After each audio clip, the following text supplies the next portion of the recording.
Okay, today the first lesson we are going to discuss double entry system. Okay, basically before we start the double entry system, we should try to understand the concept business business entity concept.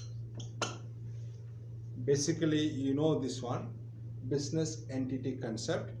Business entity concept says that means it can be divided into two major parts. One is organization.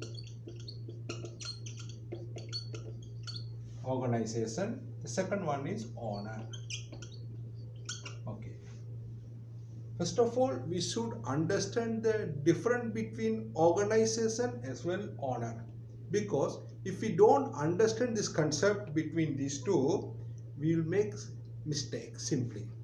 That's why, therefore, we should understand the difference between these two.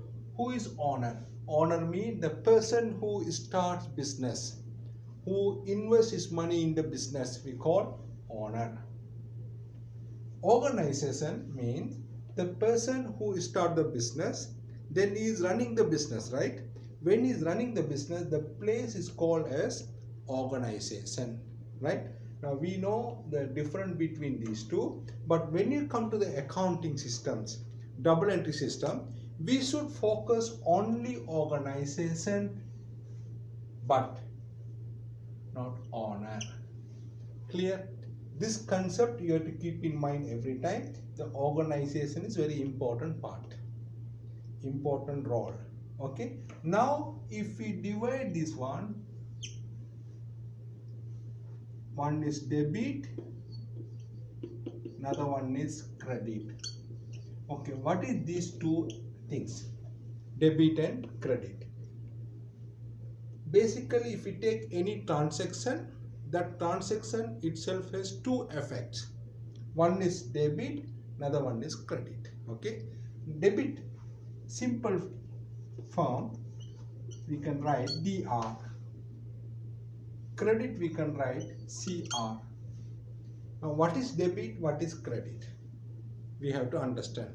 Debit means whatever things come into organization, we call debit. Whatever things is going out from the organization, we call credit. Basically, finally, we should understand the two terms debit and credit. What is the difference between these two? Debit mean comes in, credit mean goes out.